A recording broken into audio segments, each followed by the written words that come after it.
சித்த மருத்துவ மசோதா மீது சட்டப்பேரவை மாண்பை குறைக்கக்கூடிய வகையில் ஆளுநர் கருத்து தெரிவித்திருப்பதாக முதலமைச்சர் மு.க.ஸ்டாலின் விமர்சித்துள்ளார். ஆளுநரின் கருத்தை நிராகரிக்கக்கூடிய வகையில் முதலமைச்சர் கொண்டு வந்த தீர்மானம் பேரவையில் நிறைவேற்றப்பட்டது. சட்டப்பேரவையில் தமிழ்நாடு சித்த மருத்துவ பல்கலைக்கழக சட்ட முன்வடிவை மருத்துவ மற்றும் மக்கள் நல்வாழ்வுத்துறை அமைச்சர் மா. சுப்பிரமணியன் அறிமுகம் செய்தார். இதனைத் தொடர்ந்து பேசிய முதலமைச்சர் மு.க.ஸ்டாலின், இந்த சட்ட முன்வடிவு நிதிச்சட்ட முன்வடிவு என்கிற வகைப்பாட்டில் வருவதால் பேரவையில் ஆய்வு செய்வதற்காக ஆளுநரின் பரிந்துரைக்காக அனுப்பி வைக்க வேண்டியது அவசியம் என்று தெரிவித்தார். இதைத் தொடர்ந்து பொதுமக்களின் கருத்தை அறிந்து மக்களாட்சியின் தூணாக கருதப்படக்கூடிய நிர்வாகத்தால் தயாரிக்கப்பட்ட சட்ட முன்வடிவு ஆளுநருக்கு அனுப்பி வைக்கப்பட்டதாக முதலமைச்சர் குறிப்பிட்டார். ஆனால் சட்டப்பேரவை விதிகளுக்கு முரணாக அதில் தன்னுடைய கருத்து தெரிவித்து அந்த கருத்துக்கள் சட்டப்பேரவை உறுப்பினர்களின் கவனத்திற்கு கொண்டுவரப்பட வேண்டும் என்று ஆளுநர் கூறியிருப்பதாக முதலமைச்சர் குறிப்பிட்டுள்ளார்.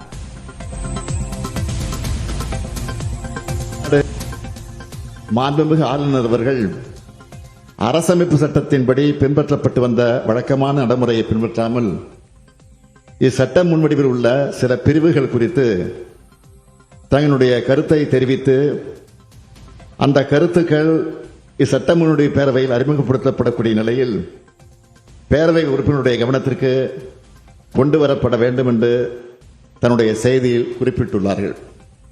இது அரசியல் சட்டத்திற்கும் நமது சட்டப்பேரவை விதிமுறைகளுக்கும் முரணானது.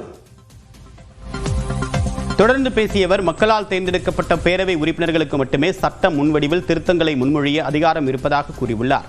மேலும் பேரவையால் நிறைவேற்றப்படுவதற்கு முன்பு சட்ட முன்வடிவு மீது கருத்து கூறுவதற்கு ஆளுநருக்கு அதிகாரம் இல்லை என்று கூறிய முதலமைச்சர், அவரின் கருத்துக்களை இந்த மாமன்றம் ஏற்றுக்கொள்ளாது என்றும் தெரிவித்தார். கன்சிடரேஷன் என்ற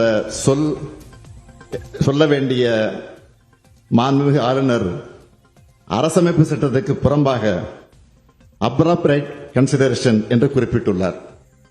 இதில் அப்ராப்ரேட் என்னும் வார்த்தைக்கு என்ன பொருள்? பொருத்தமான அல்லது தகுந்த முறையில் ஆய்வு செய்ய வேண்டும் என்று பொருள். இப்பேரவை சட்ட முன்வடிவுகளை பொருத்தமற்ற முறையில் அல்லது தகுந்த முறையில் அல்லாமல் ஆய்வு செய்யும் தோணியில் பொருத்தமான அல்லது தகுந்த என்னும் பொருள்படக்கூடிய வார்த்தையை சேர்த்திருப்பது இந்த பேரவையின் மாண்பை குறைக்கக்கூடிய கருத்து என்பதால் அது ஏற்றுக்கொள்ளத்தக்கதல்ல. ஆளுநரிடமிருந்து வரப்பெற்றிருக்கக்கூடிய கருத்துக்கள் அடங்கிய செய்தி அவை குறிப்பில் இடம்பெறுவதை மாநில சுயாட்சியில் நம்பிக்கை கொண்ட எந்த உறுப்பினரும் ஏற்றுக்கொள்ள மாட்டார்கள் என்று முதலமைச்சர் கூறியுள்ளார். இந்நிலையில் ஆளுநர் அனுப்பிய செய்தியில் இடம்பெற்றிருக்கூடிய அவரின் கருத்துக்கள் மற்றும் பேரவையின் மாண்பை குறைக்கக்கூடிய அந்த வார்த்தை அடங்கிய பகுதியில் நிராகரிக்கப்படுவதாக கூறி தீர்மானத்தை கொண்டு வந்தார்.